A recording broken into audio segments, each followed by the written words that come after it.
अस्मद्गुरु परमगुरु यतिवरपूर्णौ सयामुनं रामं पद्माक्षनाथ षडजित्सयने सरमारमापतीं वन्दे वन्दे बृन्दावनचरं वल्लभी जनवल्लभं जयन्ती सम्भवन्धां वैजयन्ती विभूषणं श्रीमान् वेङ्कटनाथार्य कवितार्किककेसरी वेदान्ताचार्यवर्यो मे सन्निधत्तां सदा हृदि வஞ்சப்பர சமயம் மாற்ற வந்தோன் வாழியே மண்ணு புகழ் பூதூரான் மனமுகப்போன் வாழியே கஞ்சத் திருமங்கை யுகக்க வந்தோன் வாழியே கலியனுரை குடிகொண்ட கருத்துடையோன் வாழியே செஞ்சொல் தமிழ் மறைகள் தெளிந்துரைப்போன் வாழியே திருமலைமால் திருமணியாய் சிறக்க வந்தோன் வாழியே தஞ்ச பரகதியை தந்தருள்வோன் வாழியே செந்தமிழ் தூப்புல் திருவேங்கடவன் வாழியே பஞ்ச பரசமயம் மாற்ற வந்தோன் வாழியே மண்ணு புகழ் பூதூரான்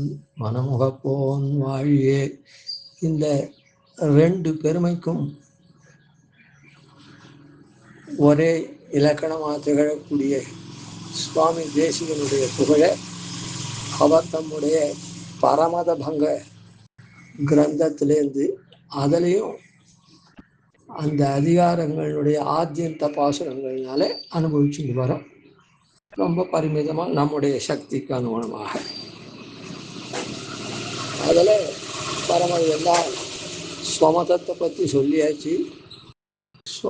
சித்து ஈஸ்வரன்ற தத்துவத்தை ஸ்வமதத்தில் கை கொண்ட பாஞ்சராத்திரம் மற்றவாள்லாம் பாஞ்சராத்திராகவும் எம்பெருமானால அதான் விஷ்ணுவினால பண்ணப்பட்டதானதுனாலதான் அதுவும் ஒரு தேவத்தை மாதிரி தானே. அவளுக்கு விஷ்ணு பரதேவத்தைன்றது கிடையாது.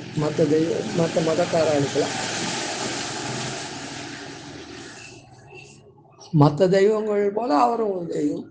சிவனார் பாசுபத மதத்தை பண்ண மாதிரி இவர் பாஞ்சராத்திர ஆகமத்தை பண்ணார். சைவாகமத்தை அவர் பண்ண மாதிரி இவர் இதை பண்ணார். அப்படின்ற கொள்கை உடையவா அப்படியே அந்த இது.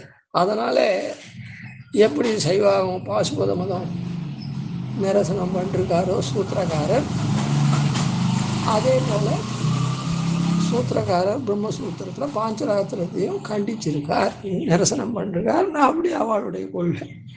அதான் சித்து அச்சித்து ஈஸ்வர தத்துவத்தை சொன்னா விட்டு இந்த ரொம்ப பிரமாணமாக பகவான் சொன்ன பாஞ்சராத்திர சாஸ்திரம் வேதமாகிற பசுலேருந்து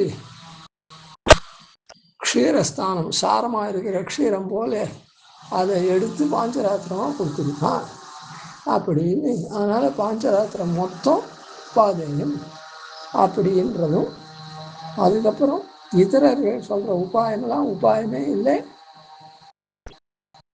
இதரர்கள் சொல்கிற பலமும் மோட்ச பலம் அப்படின்னு சொல்கிற அதுவும் பலமே மோட்சமே கிடையாது அப்படின்னு ஸ்வமதத்துக்கு மாறி சொல்லக்கூடிய, ஸ்வமதத்துக்கு பிரமாணமாக இருக்கக்கூடிய பாஞ்சராத்திரத்தை தூஷிக்கிறவாளை அதை கண்டித்து மற்றவாளுடைய உபாயமும் பிரயோஜனம் இல்லை பலமும் பிரயோஜனம் இல்லைன்னு சொல்லிட்டு நிகமனாதிகாரத்தை சாதிச்ச. அந்த நிகமனாதிகாரத்தில் சாத்து பாட்டுகள், நிகமனாதிகாரத்தில் பிரபத்தியினுடைய ஏற்றத்தை சொல்லி, அந்த பிரபத்தி தான் எல்லாருக்கும் எளிதாக இருக்கக்கூடியது அப்படின்னு சொல்லி, இப்படி இருக்கக்கூடிய பிரபத்தி முன்னோர்கள்லாம் அனுஷ்டிச்சிருக்கா, அந்த வழியில் நாம் போகணும்னு சொல்லி இதை வியாச பகவான் காட்டின நல்வழி தான் நமக்கு தொல்வழி அப்படின்னு சொல்லி இந்த கிரந்தத்தை கல்லார் மதிழ்சூழ் கட்சி நகருள் நச்சி பாடகத்துள் எல்லா உலகும் வணங்க இருந்த அம்மான்னு சொன்ன காஞ்சிபுரத்தில் பாண்டவ தூதனா எழுந்தருளிருக்காங்க. அந்த பாண்டவ தூதன் எல்லா உலகும் தொழ அப்படின்னு. அதனால தான் இந்த இடத்துல கொண்டலன வந்துலகில் ஐவர்க்கன்னோர், ஐவருக்கு மாத்திரம் சொல்ல உலகில்னு வேற சப்தத்தை சொல்லி அதை துயரம் தீர்த்த சாட்சம். அப்படிப்பட்ட பாண்டவ தூதன் எழுந்திருக்கிற இடத்துல அஸ்வமேத யாகத்தினுடைய புகை கமழக்கூடியதானே வேகவத்தின் உத்தர தீரத்தில் இருக்கக்கூடிய வடகொங்கில் வடமறைமாணர்கள், அதாவது பிரம்மா செய்த யாகம் இருக்குதே, அந்த யாகத்தினுடைய மனம் கமலத்தில் தோன்றின எம்பெருமான் வேகவதி உத்தர தீரத்தில் இருந்துட்டு ஆச்சரியமான துறக ராஜசந்தனாந்தோழி அரிஷு அப்படின்லாம் சொல்லிட்டு இருக்கு. அப்படி இருக்கக்கூடிய தேவப்பெருமாளுடைய அந்த உற்சவாதிகள்லாம் கண்டு கழிக்கிற சமயத்தில் காஞ்சிபுரத்தில் தான் கர்ம பிரம்மாத்மகே சாஸ்திரே கௌதஸ்குத நிவர்த்தகான் அஸ்திகிரீஷ வீதி சோதகரான்னு அந்த வீதியை நாமெல்லாம் மதம் பிடிச்ச யானை மாதிரி இருக்கும். நம்மலாம் கிரி போல மேலே அவன் மதம் பிடிச்சி நாம் அப்படியே இருக்கிறத நம்ம மேலே ஏறி நம்ம அடக்கி ஆண்டு அவன் வானம் என்னும் வீதி, அதாவது வைகுண்டத்துக்கு அழிச்சுன்னு போகிற அந்த வீதி இருக்குது. அந்த வீதியில் இதர மதங்கள்லாம் தொண்டை நாடு ஆன்றோர் உடைத்து அப்படின்னு சொல்கிற ரீதியில் அங்கே எல்லா மதக்காரர்களும் பிரசித்த வித்வான்களாக அவள்லாம் ஒவ்வொரு மதத்துலேயும் அவாவா வித்வான்கள் இருந்து அவாவா மதத்தை ஸ்தாபனம் பண்ணச்சே நம்முடைய பூர்வாச்சாரியர்கள் எல்லாரும் அந்த அஸ்திகிரீஷ வீதி சோதனைங்கிறானா. ஏன் அப்படி சொல்லப்பட்டதுன்னா, அவளுடைய வாதங்கள்லாம் குப்பைகளை பெருக்கிறதுன்னா ரொம்ப சுலபமான காரியம். அதுபோல் அவளுடைய வாதங்கள்லாம் நிரசனம் பண்ண பெரியோர்கள்லாம். அப்போது அந்த பெரியோர்கள் பண்ணின வழியில் இவரும் நம் போல ரொம்ப சாமானியமாக அறிவிலிகளாக இருக்கிறவாளுக்கு ரகசிய கிரந்தம் மூலமாக மணிப்பிரவாளமாக பண்ணின கிரந்தமும் அங்கே தான் பண்ணியிருக்கணும். ஆனால் அந்த பெரியோர்கள் போன வழியில் அந்த தேவப்பெருமானுடைய அனுபவம் அவருக்கு உந்திட்டு இருந்ததுனால நிரந்தர நிர்விதஸ்துதியம் அஸ்வட்ட சிந்தாவனம் அபிரூபியம் சத்தியம் சபை வாரணசே வைகுண்டவாசேவினமே விலாசான்னு சொல்லி அதனால அங்கே பண்ணலை.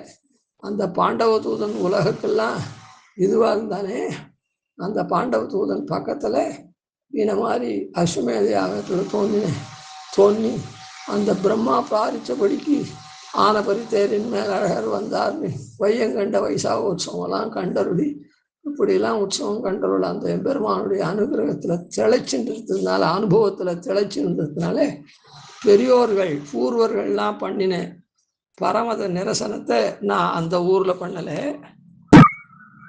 இங்கே திருவைந்திபுரத்தில் ஆதிசேஷன் ஆதிசேஷனுடைய புறம் திருவைந்திரபுரம். ஆதிசேஷன் சர்வதேச சர்வகால சர்வாவஸ்தோச்சித்த சர்வவித கைங்கரியம் பண்ணுறதுனால அவன் அந்த சர்வவித கைங்கரியத்தில் பரமத நிரசனம் எதிரிகளை வாயோர் ஈரஞ்சூர் துதங்களார்ந்த வளையுடம்பின் அழல்நாகம் உமிழ்ந்த செந்தின்னு அப்படிலாம் எதிரிகளை போக்கடிக்கக்கூடிய தன்மையாளனாக இருக்கிறதுனால அதுவும் பகவத் கைங்கரியமானதுனால காஞ்சிபுரத்தில் பண்ணாலும் பகவத் கைங்கரியம் தான். ஆனால் எம்பெருமானாயிரத்தேன் மது அத்தை அனுபவிச்சுட்டு இதெல்லாம் பண்ணுறதுக்கு இது இல்லை. இந்த மாதிரியான பகவத் கைங்கரியத்தை பண்ணுறதுக்கு இல்லை. எப்பவும் அவனை பற்றி ஆனந்தமாக இது பண்ணுறது அனுபவிக்கிறத விட்டுட்டு இதை இத்தராளை என்ன சொல்கிறா அதில் என்ன ஆட்சேபம் தப்புன்னு. ஆனால் இந்த இடத்துல அப்படி இல்லை. ஆதிசேஷனுக்கு எல்லாம் பகவத் கைங்கரியம். அதனால் ஆதிசேஷன் அனுபவிக்கலை, பகவானுடைய திருவுள்ளத்தை மாத்திரம் பார்த்து அப்படியே பண்ணக்கூடியவர். ஆனால்தான் இந்த ஊரில் நிரந்தரம் நிர்விசித ஸ்துதியம்னு. அதனால் இந்த இடத்துல நிரந்தரமாக கிடைக்கிற வாழ்க்கை எல்லாமே பகவத் இதுதான். ஆனால் அந்த இடத்துல திருவேந்திபுரத்தில் எது பண்ணாலும் பகவானுடைய முகோல்லாசம் அப்படின்னு. இங்கே அப்படி இல்லை, சாஸ்திர வசியத்தையா என்ன இங்கே கர்ம இது போல். அங்கே திருவேந்திபுரத்தில் ஆதிசேஷன் இருக்கிறதுனால, ஆதிசேஷன் அங்கே தாங்கிட்டு இருக்கிறதுனால அவனை போல எல்லா கைங்கரியமும். அதனால் பரமத நிரசன கைங்கரியமும் ஒன்று தான். பெருமாளை சேவிக்கிற கைங்கரியமும் ஒன்று தான், பரமத நிரசனம் பண்ணுறதும் ஒன்று தான். அவன் எம்பெருமான ஸ்தோத்திரம் பண்ணுறதும் ஒன்று தான். எல்லாம் ஒன்று துல்லியம் அந்த இடத்துல. இந்த இடத்துல அப்படி இல்லை. நாமும் அனுபவிக்கிறதுக்காக இந்த கர்ம பூமியில வந்திருக்கிறதுனால அந்த எம்பெருமான சாஸ்திர விஷயத்தையா அனுபவிச்சுருக்குச்சு. இத்தராளை பத்தி ஆழ்வார் சொல்றார், யாரானும் ஆதானும் செய்ய அகலெடுத்த யாராய்ந்து அது திருத்தலாவதே. எவனோ ஏதோ பண்ணிட்டு போறான் லோகத்துல, அதெல்லாம் ஆராய்ஞ்சு நீ இப்படி தப்புண்ண அப்படி தமாத்திக்கோன்னு சொல்ல முடியுமா அப்படின்னு சாய்க்கிறேன். ஆன மாதிரி அது பகவத் கைங்கரியத்துக்கு அது இடைஞ்சலுது. ஆனா இங்க ஐந்திரபுரத்துல அது பகவத் கைங்கரியம் அங்க பண்ணாலும் அது கோட்டியில சேரும். ஆனா இங்க கட்டாயம் அது சேருமானத்தினாலே முன்னாள் புணராத பரமத போர் பூரித்தோமே அப்படின்னு பொன்னை இந்த நகரில் பூரித்தோம்னு சொன்னார் ஒரு சாத்து பாட்டுல. அதான் எங்க பண்ணோம்ன்ற விஷயத்தை சொல்லி அதுக்கப்புறம் இந்த இடத்துல ஆரம்பத்துல சக்கரத்தாழ்வாரே 8 திருக்கரங்கள்ல 8 ஆயுதம் வச்சுட்டு இருக்கிறதா ஸ்தோத்திரம் பண்ணி ஆரம்பிச்சார். இங்க முடிக்கிச்சே 16 திருக்கரங்கள் கொண்ட சக்கரத்தாழ்வார் 16 ஆயுதங்களை வச்சுட்டு இருக்கா மாதிரி. அத்தியாபி இந்த 16 திருக்கரங்கள்ல 16 தேவப்பெருமாள் சன்னதியில ரொம்ப சுப்பிரசித்தம். மற்ற இடத்துலையும் இருக்கார். நான் அணி அத்திகிரியே அப்படின்னு சொல்லி அது அலங்காரமாவே இருக்கா அப்படின்னு சொன்னார். அத்திகிரி பத்தரவின தொத்தரவு இருக்கும். எம்பெருமான் எழுந்திருக்கக்கூடிய அத்திகிரி மலை இருக்குதே, அதுவே பத்தர்களுடைய வினைய கொஞ்சம் கூட சம்பந்தம் இல்லாத அறுத்து தள்ளிடும். அப்ப சக்கரத்தாழ்வார் என்னத்துக்கு கேள்வின்னா, அணியத்திகிரியே அவன் பெருமாளுக்கு அணியா எப்பவும் இருக்கணுமோ அந்த ரீதியில எழுந்திருக்கான் அப்படின்னு கொண்டாடப்பட்டு இந்த கடைசி பாசுரத்துல அந்த இதை இது பண்ணி. ஆனா ஸ்ரீரங்கத்திலையும் சக்கரத்தாழ்வார் பிரசித்தமாக எல்லா இடத்துலையும் சக்கரத்தாழ்வார் பிரசித்தம். திருமோகூர்ல சக்கரத்தாழ்வார் பிரசித்தம் எந்த இடத்துலையும். அதனால இந்த இடத்துல ஸ்ரீரங்கநாதனுடைய இதை சொல்லி சக்கரத்தாழ்வார்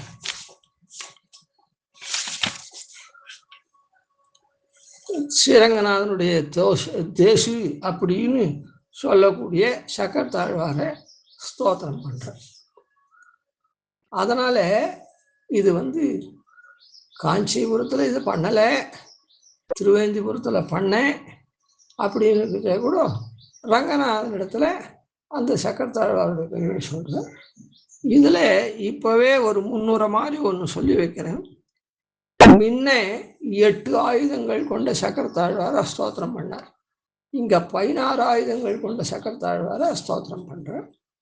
இந்த 16 ஆயுதங்கள் கொண்ட சக்கரத்தாழ்வார் இங்கே ஸ்தோத்திரம் பண்ணது பிரதக்கா ஷோடசாயுத ஸ்தோத்திரம் அப்படின்றதுல பண்ணியிருக்கேன்.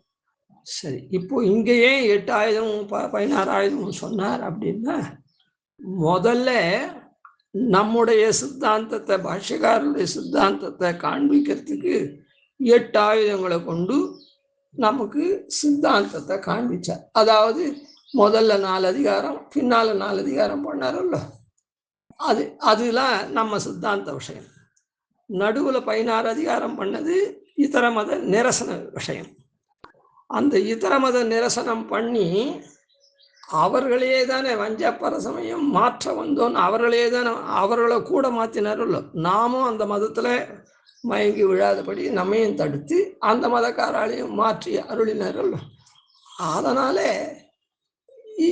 அந்த நிரசனம் பண்ணி நம்ம காப்பாத்தின விதத்துல 16 ஆயுதங்கள். அதனால்தான் அங்க 16 அதிகாரம் பண்ணார் நிரசனம் பண்ணது. நம்ம சித்தாந்தத்தை மாத்திரம் சொல்லக்கூடிய முன்னாள் அதிகாரம் பின்னால் அதிகாரத்துக்கு அந்த 8 ஆயுதங்களை கொண்டு விளங்கக்கூடிய சக்கரத்தாழ்வாரை ஸ்தோத்திரம் பண்ணார். சரி, இந்த பாசுரத்தை அனுபவிக்கும்.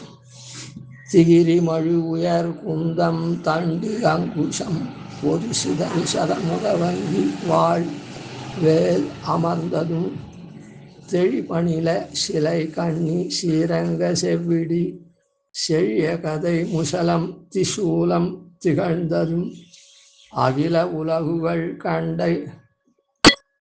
கண்டையாய் ஓர் அலங்களில் அடைய வடவில் இலங்க வாசின்னி நின்னதும் அடியும் அருகணையும் அறவாமென்ன நின்று அடி அடையும் அடியறை அன்பினால் அஞ்சல் என்பதும் மகிழும் அமரர் கணங்கள் வானங் கவர்ந்திடா மலியும் அசுரன் புணர்த்த மாயம் துறந்ததும் வளரு மணி மணி மின்ன வானந்தி கொண்டிடா மறை முறை முறை வணங்க மாறின்றி வென்றதும் சிவி இரவி மதியமுமிழ்த்தே சுந்த வெண்டிசை திணிமருள் செக உகந்து சேமங்கள் செய்ததும் திகழ் அரவணை அரங்கர் தேசு என்ன மன்னியா திரிசுதர் சனர் செய்ய வீரன் புயங்களே.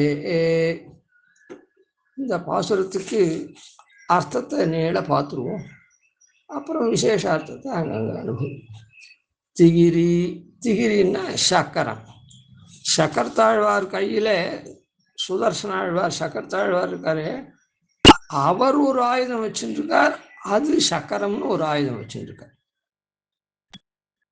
இங்க திகிரின்னு சொல்லப்படுறது சக்கரத்தாழ்வாரை சொல்லலை, சக்கரத்தாழ்வார் ஏந்தி கொண்டிருக்கிற சக்கராயுதத்தை சொல்றது. திகிரி மழு, மழு அப்படின்னா கோடாலி. உயர் குந்தம், மேன்மை பொருந்தியதான குந்தம்னா ஈட்டி. தண்டு தண்டாயுதம். அங்குஷம், அங்குஷம்னா மாவெட்டின்னு சொல்லுவா, யானையெல்லாம் அடக்கக்கூடிய அங்குஷம். பொறி சிதறு சதமுக அக்னி, தீப்பொறிகளை பொறி சிதறது, அதான் தீப்பொறிகளை சிதறு செய்யக்கூடிய சதமுக அக்னி. அக்னி 100 முகங்களை கொண்டதா அந்த அக்னி இருக்கு, சதமுக அக்னி. சதமுக அங்கி அப்படின்னு சாட்டி, பொறி சிதறு சதமுக அங்கி. வாழ், வாழ்னா கத்தி, வாழ். வேல், வேல் வேலாயுதம்.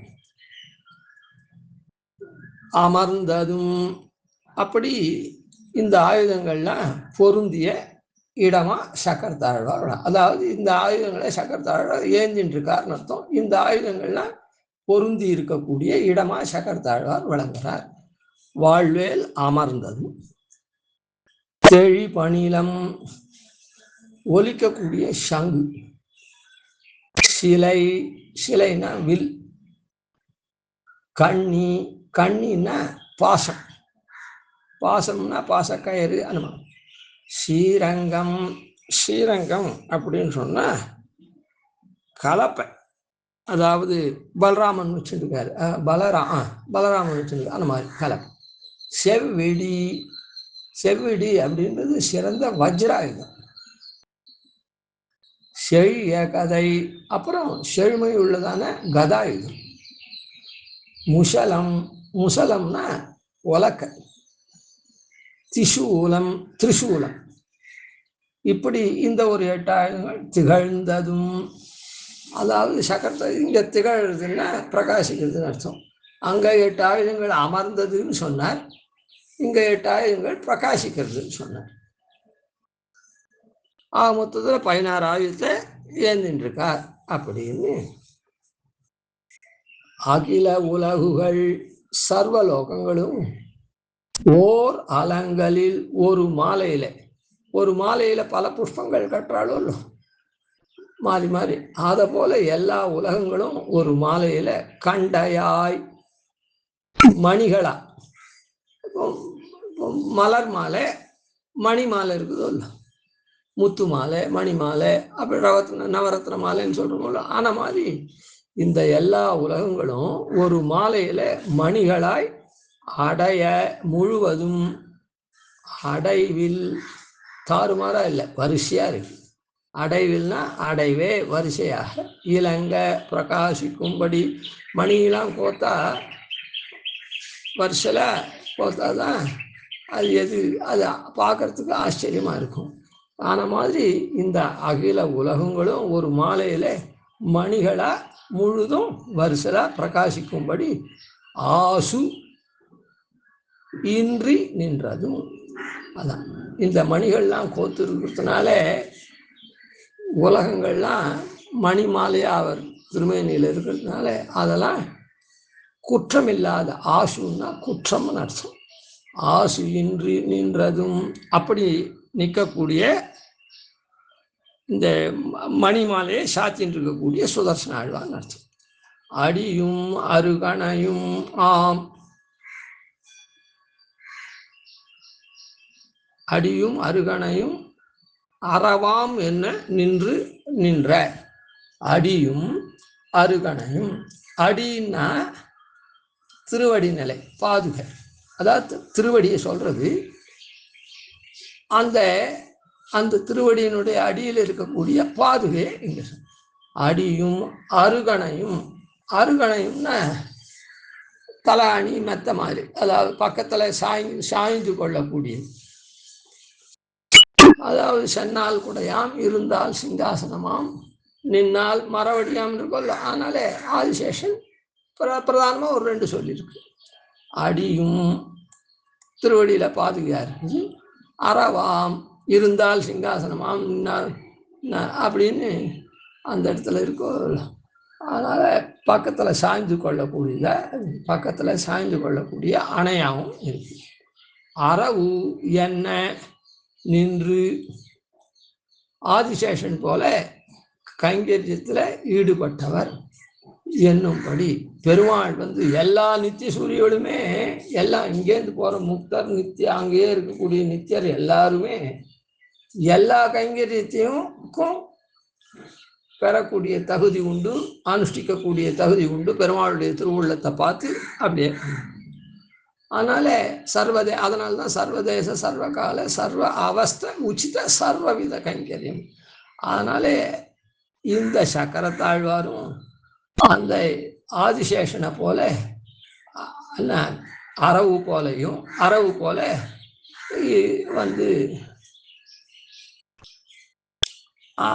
ஆதிசேஷன் போல கைங்கரியம் நின்று அடி அடையும் அடியறை. அப்படி இந்த சக்கரத்தாழ்வார் என்ன பண்றாருன்னா,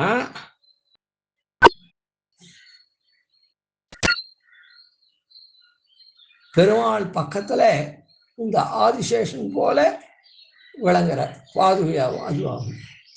அப்படி விளங்கி அடி அடையும் அடியறை. ஏன் அந்த மாதிரி பண்றார் அப்படின்னு சொன்னா, எம்பெருமானுடைய திருவடியை அடையக்கூடிய அடியவர் இருக்காளே, இல்லை என்ன இவர் பக்கத்துல அந்த மாதிரி இருக்கிறதுனால ஆச்சாரிய ஸ்தானத்துல இவரை அடி அடையும் அடியறை திருவடிகளை சரணடையும் பக்தர்களை அன்பினால், அவர்களிடத்தில் உள்ள அன்பினால அஞ்சல் என்பதும் அஞ்ச வேண்டாம்னு அபயப்பிரதானம் செய்கிறார். பெருமாள் அபயப்பிரதானம் பண்றது இல்லை, இவரே அபயப்பிரதானம் பண்றார். இப்போ நம்ம ஆச்சாரியன்கிட்ட போறோம், ஆச்சாரியன் நம்ம சரணாகதி பண்ணிக்கிறார். பெருமாள் உமதடிகள் அடைகின்றேன்னு ஒரு கால் உரைத்தவரை அமையுமினி என்பவர் போல் அஞ்சல் எனக்கரம் வைத்து சொல்றோம். ஆனா அதுக்கு முன்னே நம்ம ஆச்சாரியன் சேவிச்சு உடனே ஆச்சாரியன் அபயப்பிரதானம் பண்ற, நீ ஒன்றுத்துக்கும் கவலைப்படாதே, நான் பெருமாள் இடத்துல சரணாகதி பண்ணி வைக்கிறேன், பெருமாள் நம்ம ஆட்கொள்வன், நான் இப்படி இருக்கனே அப்படி இருக்கனே, இப்படி பாப்பியா இருக்கனே அப்படி பாப்பியா இருக்கனே, எதையுமே பற்றி நீ கவலைப்படாது அப்படின்னு ஆச்சாரியன் ஒரு அஞ்சல் பண்ற. அதை போல இந்த இடத்துல இந்த சக்கரத்தாழ்வாரும் சுதர்சன ஆழ்வாரும் அதான் அந்த ஆதிசேஷனை போல இருந்துண்டு இவர் அஞ்சல் கொடுக்குறாருன்னா என்ன அர்த்தம்? ஏன் அது ஆதிசேஷனை போல இருக்கார் பெருமாள் பக்கத்துல அப்படின்னு சொன்னதுக்கு என்ன காரணம்னா, நமக்கு அஞ்சல் கொடுக்குறவர் அபயம் கொடுக்குறவர் அவர் போய் நாம சார்ந்த உடனே அந்த முழு கைங்கரியத்தையும் பண்ணக்கூடிய ஒரு யோகியத்தை இருக்குதா அப்படின்னா இருந்தால் தானே இவர் அந்த மாதிரி நம்ம அந்த கைங்கரியத்துக்கு இது பண்ண முடியும். அதனால இப்போ அதே தான் ஆச்சாரியாலமும் பூர்ண கைங்கரியம் அங்கே பண்ணக்கூடியவாள். அதனால தான் இப்போ நமக்கு இந்த மாதிரி பண்ணிடுச்சு. அதனால அன்பினால் அஞ்சல் என்பதும் அந்த அவள் இடத்துல இருக்கக்கூடிய பிரீத்தியினால, ஆசிரித்தாளுடைய இடத்துல இருக்கிற பிரீத்தியினால அஞ்சல் என்பதும் அஞ்ச வேண்டாம். மகிழும் அமரர் கணங்கள் மகிழ்ந்திருக்கின்ற தேவ கூட்டங்கள் இருக்காளே, வானம் கவர்ந்திடா, அவளுடைய வானமா இருக்கக்கூடிய சொர்க்கலோகம், அந்த சொர்க்கலோகத்தை கவர்ந்திடா, அதை அபகரிக்கிறதுக்காக கொள்ளையிடறதுக்காக மலியும் அசுரன் உணர்த்தா, அசுரர்கள்லாம் என்ன பண்றா, ஒன்று கூடி அவள்லாம் ஒரு சதி பண்றா. மலியும் அசுரர் உணர்த்த, மலியும்னா நன்னா அசுரர்கள்லாம் நிறைஞ்சி ஒன்று திரண்டு, ஒன்று கூடி திரண்டு இருக்கிற அசுரர்கள்லாம் உணர்த்தன்னா அவ செய்யக்கூடிய மாயம் துறந்ததும், அந்த மாய செய்கைகளை ஒழித்ததும். இந்த சக்கரத்தாழ்வார் அந்த காரியத்தை பண்றார். அதாவது பெருமாள் என்னென்ன பண்றாரோ அதெல்லாம் பண்றார் அப்படின்றது. வளருமணி, வளரும் அணி, அணின்னா திருவாபரணம். வளரும்னா அது வளர்ந்துட்டே இருக்குதுன்னா என்ன அர்த்தம் அப்படின்னா பூர்ணமா இருக்குதுன்னு அர்த்தம். புரியுதா? நிறைஞ்சி இருக்குது, அது பார்க்கறதுக்கு வளர்ந்துட்டே இருக்காங்க, குறைவில்லாத எப்பவும் அப்படியே இருக்குது. அது வளரும் அணி அப்படி பூர்ணமா இருக்குது. திருவாபரணங்கள்லாம் நிறைந்துள்ள மணி மின்ன, அந்த திருவாபரணங்கள் உள்ள ரத்னங்கள் இருக்குது, அது பிரகாசிக்க. வளரும் மணி மின்ன வான் அந்தி கொண்டிடா, அந்த வான் இருக்குது ஆகாசம், அது அந்தி கொண்டிட. அந்தியம் போது என்ன, அந்தியம் உந்தி உவந்த உள்ளத்தனாய் உலகம் வளர்ந்த அண்டமுறை நிவர்ந்த நீழ்முடியன் அன்னு நேர்ந்த நிசாசரை கவர்ந்த வெண்கனை காவுத்தன் கடியார் புள்ளரங்கத்தம் அரைச்சி வந்த ஆடையின் மேல் சன்னதாம் என் சிந்தனைன்றே. அதான் அந்தி போல் நிறத்தாடையும், அந்தி போல் நிறத்தாடையும். அது போல இந்த மணிகள்லாம் மின்றத்தினால நிறைந்த மணிகள்லாம் வானந்தி கொண்டிட. இந்த ஆகாசம் எப்படி இருக்குதுன்னா செவ்வானமா இருக்குது. அந்த இடத்துல தேவக்கூட்டங்களுடைய வானத்தெல்லாம் கவர்றதுக்கு இருக்கக்கூடிய அந்த அசுரால போக்கடிக்கிறவராக இருக்கார். இந்த இடத்துல இந்த ரத்னங்கள் பிரகாசிக்கக்கூடிய வானம் ஆகாசமா இருக்குது, செவ்வானம் இருக்குது, அது செவ்வானம் போல வளரும் மணி மின்ன வானந்தி கொண்டிடா. மறை முறை முறை வணங்க, மறை இருக்குதே வேதம், அது முறை முறை வணங்க. வகை வகையாக எம்பெருமானை போற்றி பேசுறது, முறைமுறையா எம்பெருமானை இது பண்றான்னா எந்தெந்த வழியா இது பண்ணணுமோ அப்படி. முறைனா எப்படி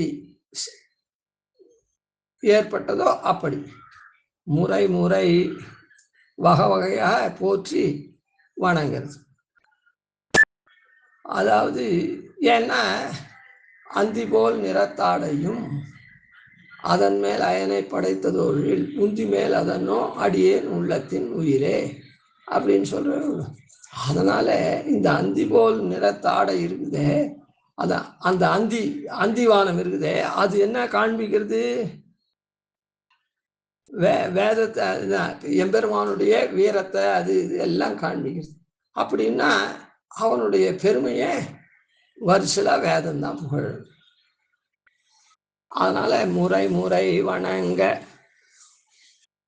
அப்படி போற்றி வணங்கி அந்த மாறின்றி நின்ற வென்றதும். ஆனால் அப்படி வேதம் எம்பெருமானை போற்றி நிற்கிறதும் மாறு இன்றி, அதுக்கு மாறே இல்லாதபடியா.